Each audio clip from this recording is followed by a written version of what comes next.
Hello everyone, आज हम लेकर आए हैं रीजनिंग के एक नए वीडियो को। इसमें हम रीजनिंग के कुछ बहुत ही महत्वपूर्ण प्रश्नों को हल करेंगे। ऐसे प्रश्न जो किसी भी कंपटीशन एग्जाम में बार बार पूछे जाते हैं और जिनको हल करने में काफ़ी समय वेस्ट हो जाता है। तो ऐसे प्रश्नों को हल करने की आज हम बहुत ही आसान ट्रिक भी देखेंगे, जिसकी सहायता से हम प्रश्न को कुछ ही सेकंड में सॉल्व कर सकते हैं। तो शुरू करते हैं हमारा ये वीडियो स्टार्ट करने से पहले यदि आपने अभी तक हमारे चैनल को सब्सक्राइब नहीं किया है तो सब्सक्राइब कर ले और बेल आइकन को प्रेस कर दे, ताकि आने वाले हर वीडियो का नोटिफिकेशन आपको प्राप्त हो सके। और वीडियो को अधिक से अधिक लाइक एवं शेयर जरूर करें। और अगर आपने अभी तक हमारे पिछले वीडियो नहीं देखे हैं तो डिस्क्रिप्शन में रीजनिंग के जो वीडियो है उनकी प्लेलिस्ट की लिंक दी गई है, वहाँ से आप वो सारे वीडियो देख सकते हैं। तो शुरू करते हैं ये वीडियो।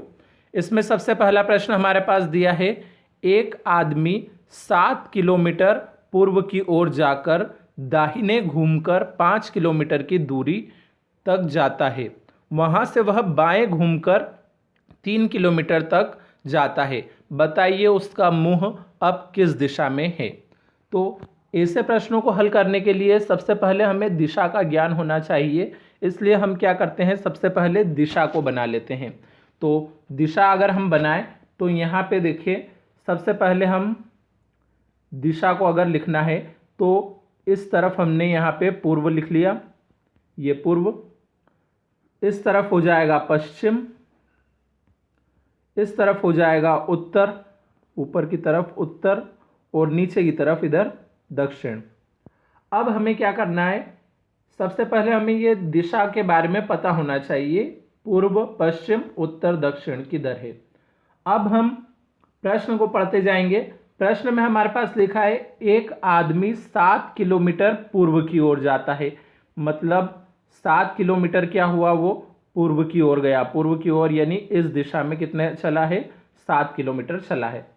उसके बाद आगे प्रश्न में लिखा हुआ है, जाकर दाहिने घूमकर 5 किलोमीटर की दूरी तक जाता है। तो दाहिने घूमने का मतलब ये तो 7 किलोमीटर पूर्व में चल लिया। अब दाहिने घूमने का मतलब होता है सीधे हाथ की तरफ मुड़ गया। तो सीधे हाथ की तरफ ये हमने मोड़ा, कितना दूरी तक गया है, वो 5 किलोमीटर तक की दूरी तक गया है। तो 5 किलोमीटर की दूरी तक जाता है। वहां से वह बाएं घूमकर 3 किलोमीटर तक जाता है। तो अब यहां से वो क्या कर रहा है, बाएं घूम रहा है। बाएं घूम रहा है यानी उल्टे हाथ की तरफ घूम जाएगा।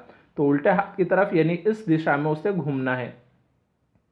तो अब क्या बताना है, बताइए उसका मुंह अब किस दिशा में है। तो अब अगर हम देखें तो उसका मुंह इस दिशा में है, इधर की तरफ, यानी कि कौन सी दिशा में हुआ, इस दिशा में, यानी पूर्व दिशा में है मुंह। तो हमें इसका उत्तर पता चल गया कि कौन सी दिशा में मुंह है इसका, पूर्व दिशा में। यानी कि हमारा कौन सा ऑप्शन यहाँ पे सही हो जाएगा, ए वाला ऑप्शन हमारा यहाँ पे बिल्कुल सही हो जाएगा। तो क्योंकि ए वाले ऑप्शन में पूर्व दिशा दिया है, तो इस प्रकार से ये प्रश्न हमारा यहाँ पे सॉल्व हो जाएगा। तो एक बार और आप इसको देख लीजिए, क्या लिखा था, एक आदमी 7 किलोमीटर पूर्व की ओर जाकर। तो ये पूर्व की ओर 7 किलोमीटर पहले चले, फिर दाहिने घूमकर। तो दाहिने घूमने का मतलब वहाँ से सीधे हाथ की तरफ मुड़ जाना है। तो कितना किलोमीटर चला, 5 किलोमीटर की दूरी तक जाता है। फिर वहाँ से वह बाएं घूमकर मतलब वो अपने उल्टे हाथ की तरफ मुड़ गया। जहाँ वो जा रहा है उससे खुद के उल्टे हाथ की तरफ मुड़ गया, यानी कि इस दिशा में आ गया। तो अब यहाँ पे कितना, 3 किलोमीटर तक जाता है। तो अब अगर उसका मुंह पूछा गया है कि मुंह किस दिशा में है, तो इस दिशा में है, यानी कि पूर्व दिशा में उसका मुंह था। तो इस प्रकार से ये प्रश्न हमारा यहाँ पे सॉल्व हुआ। अब हम देखते हैं अगले प्रश्न को। अगला प्रश्न हमारे पास दिया है, प्रतीकों के उपयुक्त सेट का चयन करें। तो अब हमें क्या करना है, यहाँ पे खाली स्थान दिए हुए हैं। 24 के बाद खाली जगह छुटी हुई है, उसके बाद 3 लिखा है, फिर खाली जगह है, फिर 18 लिखा है, फिर खाली जगह है, और फिर 20 लिखा है। अब इनमें हमें कौन से चिन्हों का प्रयोग करें इन खाली स्थान में कि उसे हल करने पर कितना आ जाए, 70 आ जाए बराबर में। तो सबसे पहले हम अगर ये देखना चाहते हैं कि कौन सा वाला ऑप्शन सही हो सकता है, तो उसके लिए हम सारे चिन्ह को नहीं रख के हल करेंगे, बल्कि सिर्फ क्या करेंगे, भाग के चिन्ह को रख के हल कर लेते हैं, क्योंकि बोर्डमास के नियम के अनुसार सबसे पहले डिवाइड किया जाता है। इसलिए हम डिवाइड के साइन को रख कर यहाँ पे चेक कर लेंगे कि डिवाइड का साइन उस जगह पे रखा सकता है या नहीं। अगर नहीं रखा सकता है तो हम अगले ऑप्शन को चेक करेंगे। तो सबसे पहले हम क्या करते हैं, ऑप्शन नंबर ए में अगर हम देखें तो डिवाइड का साइन कहाँ पे है, दूसरे नंबर पे दे रखा है। तो ऑप्शन नंबर ए में डिवाइड का साइन किस जगह पे है, दूसरे नंबर पे है। यानी कि हमें क्या करना है, दूसरे नंबर का जो खाली स्थान है उसकी जगह हम डिवाइड के साइन को रखें। तो अब यहाँ हमें क्या करना है, 3 में डिवाइड करना है 18 से। अब यदि हम 3 में 18 से डिवाइड करेंगे तो सबसे पहली बात तो यहाँ पे आंसर जो आएगा वो पॉइंट में आएगा, दशमलव में आएगा। इसलिए ये वाला ऑप्शन यहाँ पे सही हो ही नहीं सकता। तो हमारा ऑप्शन नंबर ए तो यहाँ वैसे ही गलत हो गया। अब अगर हम देखें तो यहाँ पे क्या करें, अब दूसरे ऑप्शन को अब हम चेक करें।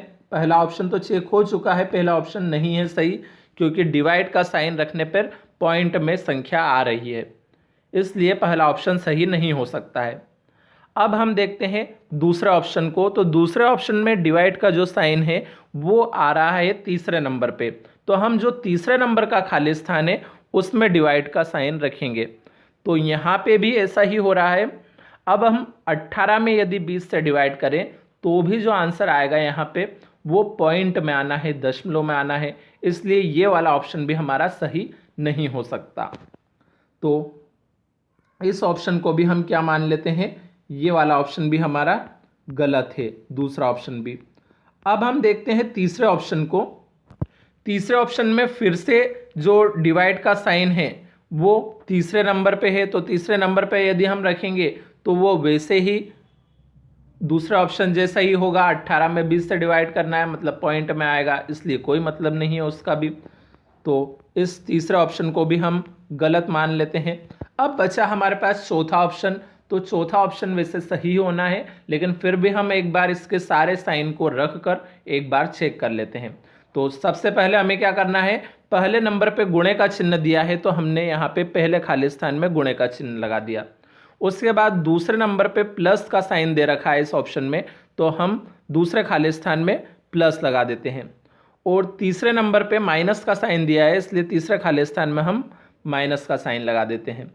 अब हम बोर्डमास के नियम के अनुसार अगर इसे हल करें तो अब हमारे पास हल करने पे क्या आएगा। बोर्डमास का नियम कहता है कि सबसे पहले डिवाइड करना था, तो डिवाइड वाला तो साइन है ही नहीं इस ऑप्शन में। उसके बाद करना है हमें मल्टीप्लाई, फिर करना है जोड़ और फिर घटाव। तो अब हम यहाँ पे सबसे पहले मल्टीप्लाई यानी कि गुणा कर लेते हैं। तो गुणे का साइन किन दो के बीच में है, 24 और 3 के बीच में। तो 24 दिया कितना हो जाता है, 72। तो हम यहाँ पे लिख देते हैं कितना, 72। अब प्लस में क्या है हमारे पास, 18 है, और फिर माइनस में है हमारे पास 20। तो अब हमें क्या करना है, हम जोड़ कर देते हैं पहले। तो 72 और 18 जोड़ने पे हमारे पास कितना हो जाएगा, 90, और ये -20। अब ये जो घटाव बचा है इस घटाव को कर लेते हैं, 90 में से 20 घटा देते हैं तो हमारे पास आ जाएगा 70, जो कि यहाँ पे बराबर में दिया भी है। इसका मतलब हमारा ये जो चौथा ऑप्शन था यही सही ऑप्शन है, क्योंकि इसमें जो साइन दे रखे हैं वो यहाँ पे रखने पे हल करने पर 70 आ रहा है। तो इस प्रकार से ये प्रश्न हमारा यहाँ पे सॉल्व हुआ। इसका आंसर हमारा कौन सा सही है, ऑप्शन नंबर डी यहाँ पे सही है। तो मिलते हैं अब अगले प्रश्न के लिए अगले वीडियो में कुछ नए प्रश्नों के साथ। तब तक के लिए धन्यवाद।